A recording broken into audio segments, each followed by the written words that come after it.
Hello, class. Welcome to a Teacher of History of the United States. Thanks so much for joining me today.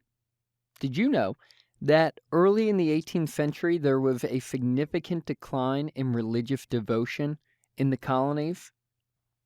That Harvard and Yale were originally founded to train ministers, and those were the only two schools in the colonies that could do this. That in 1662, local church communities created like a partial membership to church. And that George Whitefield and Jonathan Edwards were two of the English colony's first well-known celebrities. Did you know all of this?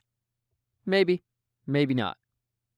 Get your notebooks out because we'll talk about that and more in episode 25, The Great Awakening.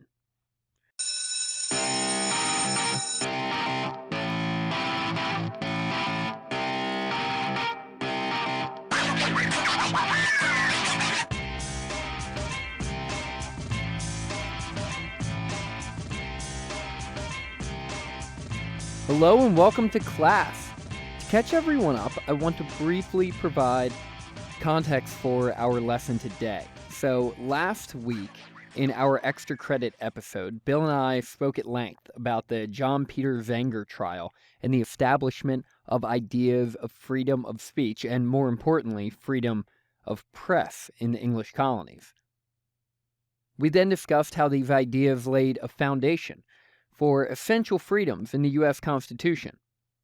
In my last lesson, episode 23, we covered the Glorious Revolution and the impact it had on government in England and in the English colonies.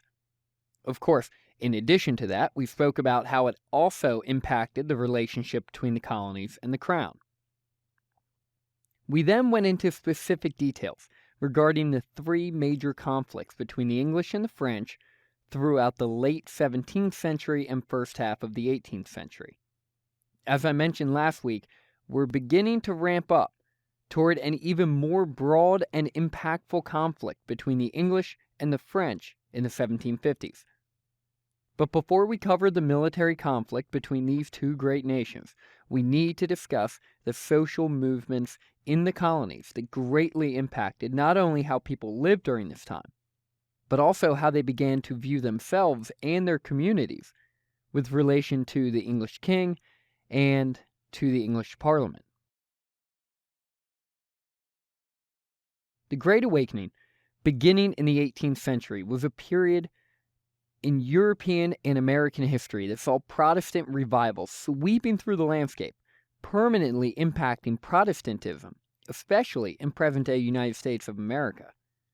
In order to truly understand the impact of this movement, or the impetuses that caused it to occur, one must take a look at the decline in religious devotion that was happening in the English colonies during the early 18th century.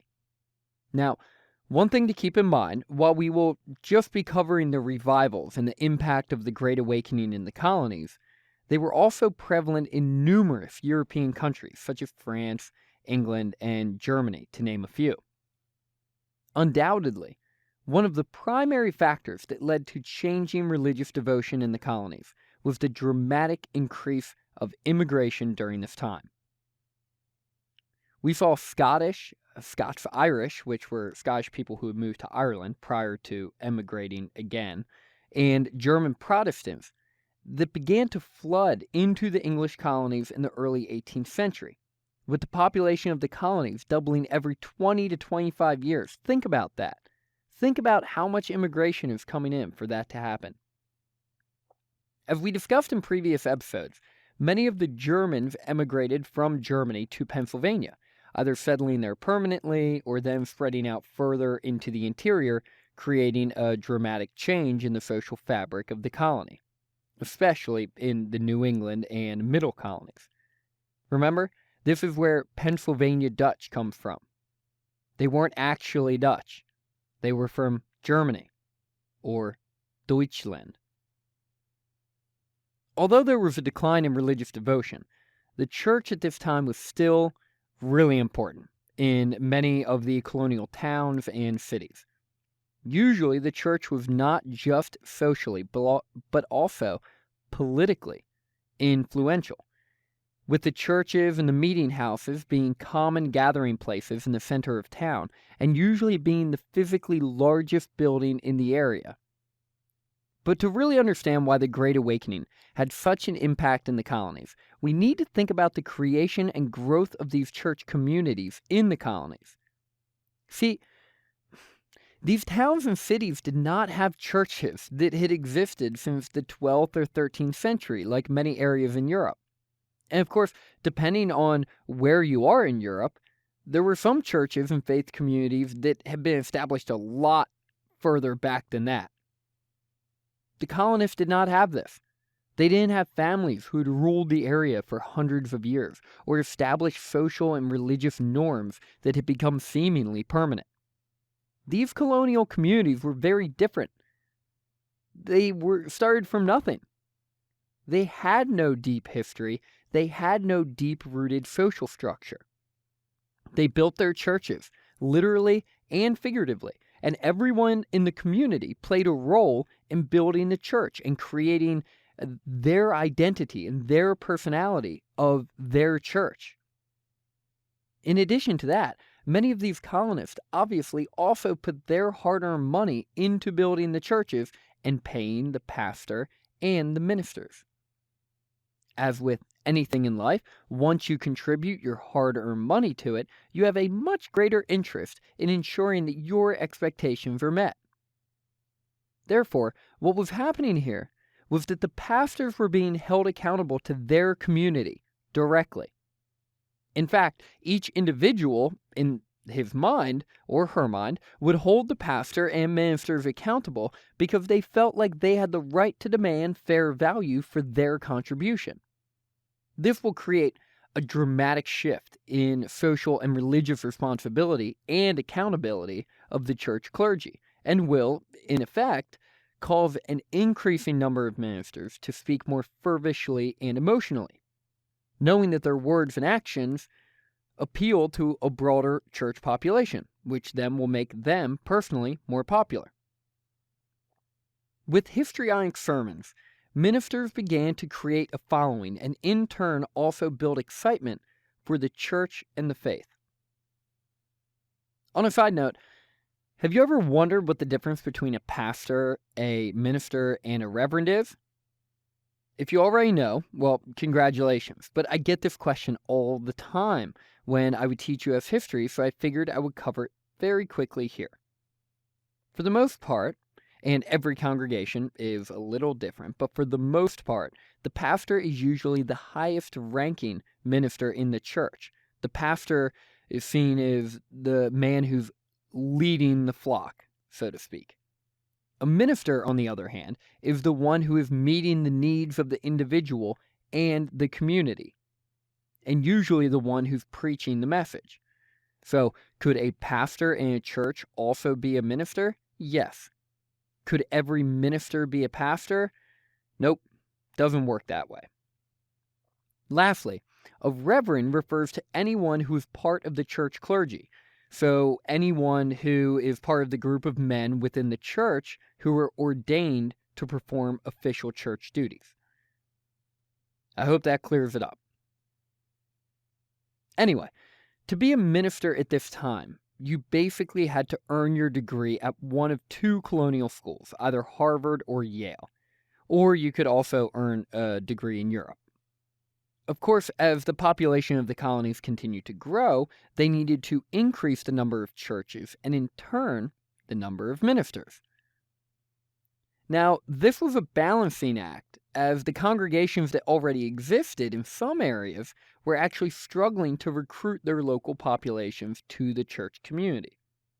So the population is booming, especially because of immigration, but the percentage of people involved in their church community have been on the decline. Many in the colonies were worried about the amount of families who were becoming unchurched, meaning they weren't taking part in the church community. Only about 1 in 5 New England families belonged to a congregation, and only about 10% of the colonial population at large belonged to a congregation. So we can see this is a significant decrease. This, of course, is going to weaken the Puritan oligarchy in the New England towns. And we see a shift in power and importance to those who spend time in trade and mercantilism, as opposed to those who spent all their time in the church.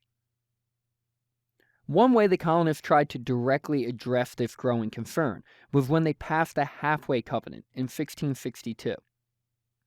This said that the child of a member who had not yet been converted could still join the congregation, but not receive communion, so sort of like a partial membership. There were also, in some areas, there were acts implemented that allowed you to join if you were the grandson of a church member, so sort of like skipping a generation.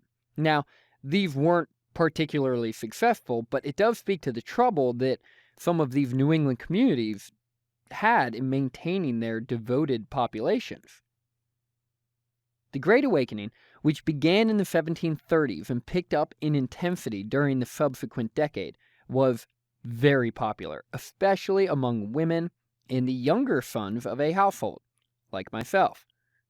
They turned towards the church to try to break away from the societal chains that were restricting them, from creating their own path or writing their own script for their life.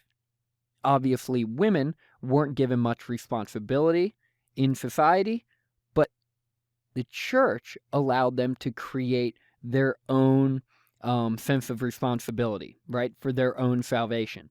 Younger sons, whether it be second, third, or fourth son in a family, wasn't given all of the responsibility and privilege of the land and or the business, and they were usually left to figure it out on their own. Well, the church was very appealing to them because it offered them a chance to try to figure out their life and what it was going to be. So the Great Awakening empowered these groups to control their own destiny, remind them that their lives were a blank canvas and that their story had yet to be written. And as I'm finishing that sentence, I realized I just included 3 corny and cliche tropes about personal development in one sentence, and it actually sounded not that bad. Pretty impressive, even if it does sound a little desperate, but not bad.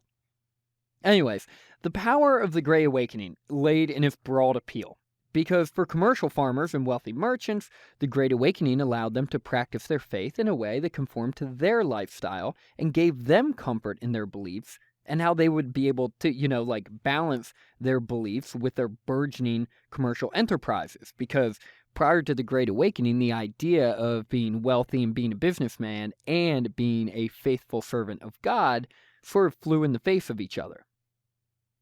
In the more rural and less commercialized areas where these men were fewer and further between, the Great Awakening had a different effect, usually creating conservative resistance to these new ways of thinking and this economic progress. So what this does is this shows how individualized personal faith journeys can be, even if those individuals are all following, on paper, the same message. Interpretation is key. But while the Great Awakening had different effects depending on the areas these revivals were sweeping through, it did provide almost everyone who experienced it with a new way to practice and approach their faith and relieve their anxieties and fears about their future. The 2 most prominent figures of the Great Awakening that we will be discussing were George Whitefield and Jonathan Edwards, 2 men that we will touch on right after this. Hey everyone, thanks again for checking out the podcast. It is much appreciated. If you would be so willing to head over to iTunes or Stitcher and leave a rating and review for us, we would really appreciate it. If you want to reach out, please always feel free. You can find me on Twitter at A Teacher's Hist or on Facebook at A Teacher's History Podcast. We really appreciate you checking it out. We really appreciate when people reach out to us. And we hope you're learning something along with us while you listen to the podcast. All right, let's get back to the Great Awakening. George Whitefield, born in England in 1714, traveled to Georgia in 1738, and actually began the Bethesda Orphanage, which still exists today and is the oldest surviving charity in American history. In order to raise money for this orphanage, George Whitefield traveled to Europe and all throughout the colonies, emotionally appealing to the crowd for donations for these children, and he was really effective.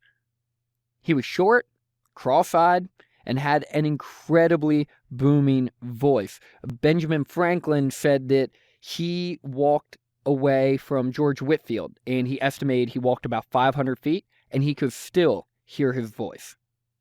It's interesting to consider the fact that George Whitefield was one of the first American celebrities, and to see how much things have changed. In fact, Whitefield was so popular, he was known to have as many as 20 to 30,000 people show up for his sermons. 20 to 30,000 people show up for a sermon. He famously even won over the reluctant Benjamin Franklin and impressed Aloda Equiano, the well-known escaped slave that we spoke about in our lesson on the Middle Passage. Franklin, in fact, said that, quote, "I emptied all my pockets wholly into the collector's dish, gold and all," following one of Whitefield's sermons where he was trying to raise money for Bethesda Orphanage. While Whitefield was an engaging, exciting, and active speaker during this time, no one had the impact in the colonies that Jonathan Edwards had on the crowds that gathered to see him speak. And of course, that statement is totally subjective and obviously my opinion, but I present it confidently as fact because that's what I believe. I do that every now and then, so make sure you're on top of that. Certainly, the importance of the two can be debated. Jonathan Edwards was a powerful pastor, born in Connecticut, and was able to experience firsthand how impactful the revival movement was when it reached Northampton, Massachusetts. Witnessing these revivals, Jonathan Edwards became interested personally in playing a role in reviving the church and re-energizing the community. Edwards was a man who focused on more traditional church beliefs, those of predestination and salvation through God alone, not necessarily as progressive as some other ministers. He was an incredible speaker who often had a chilling effect on those who heard him, at times physically overwhelming some in the crowd. And to be fair to Whitefield, it happened when he spoke too. Edwards was also a pragmatic pastor, providing preferential seating and treatment to the wealthier members of the church while simultaneously targeting the poor and disaffected through the words that he would deliver in his sermons. His most famous sermon, "Sinners in the Hand of an Angry God," is very powerful and moving.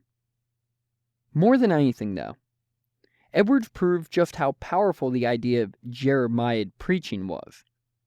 Jeremiah, in this context, would be a sermon delivered by a pastor or minister like Edwards, in which he was lamenting the state of morality and society around him, in order to scare the crowd or creatively motivate the crowd into bettering their lives and their behavior. Edwards, at one point in "Sinner in the Hands of an Angry God," said the following: "The God that holds you over a pit of hell, much as one holds a spider or other loathsome insects over the fire, abhors you. His wrath towards you burns like fire. He looks upon you as worthy of nothing else but to be cast into fire." Oh, how depressing. Interestingly enough, while it sounds like Edwards was one who was likely forceful and loud when you read what he said, someone like Whitefield, he wasn't. He was cool, calm, and collected. His words cut so deep, though, that those in the crowd would inevitably realize that without the grace of God and allowing God into their lives, making themselves vulnerable to expanding their faith, they would never experience the salvation that they wanted so desperately. Edwards died in 1758, with one of his grandsons eventually becoming Vice President of the United States and a murderer. Yep, you may have guessed it. Edward's grandson was Aaron Burr, the man who killed Alexander Hamilton. After hearing speeches such as sinners in the hands of an angry God, people from all over the colonies began to leave their boring, monotone, and personality-starved ministers and fled to more appealing congregations. Because remember, the people could do just that and felt like they had the power to decide which community they wanted to be a part of, since they helped to either physically build it or finance it. This will cause significant turmoil and tension in New England communities and lead to having preachers and ministers who did not act or speak with enough emotion replaced by those that would. While the impacts of the Great Awakening are always debated by historians, because that's what historians like to do, there's no denying that it was a significant social, religious, and political event in the colonies. Well, I guess technically there is, you could deny it, but popular opinion is that it's pretty clear. Princeton, Columbia, Brown, and Rutgers, all founded during this time. And these revivals even introduced Christianity to some white Southerners and some slaves and Native Americans. Between 1740 and 1780, the number of churches in the colonies doubled, with women, Native Americans, and African Americans becoming involved in some local church communities. In a broader sense, while the Great Awakening did not espouse specific political beliefs or take stances on political issues, it did create a sense within the colonies that the English colonists had the power and courage to act and speak out against established authority and create a public that was ready to advocate on their own behalf. In this way, some historians believe the Great Awakening was the first truly American movement, one that helped create a social identity for the colonists. But the sentiments of speaking out and rebelling on a bigger stage were still boiling far below the surface. For the increased trade simultaneously during this time actually created a closer relationship temporarily with England in many areas of the colonies. So while the Great Awakening did not directly harm the colonists' relationship with England all throughout the colonies, it did show that there clearly were tensions within the colonies and differing views on how to approach not just church membership, but also life and local politics. And that tension and that divide within the colonies is really important to keep in mind. Because when we talk about the American Revolution, specifically the war period, the Revolutionary War, only about 30 to 40% of the colonists were committed patriots. The rest were either undecided or they're still loyal to the English crown. Thanks for listening, and hopefully now you can take pride in knowing just a little bit more about the history of the United States. Class dismissed.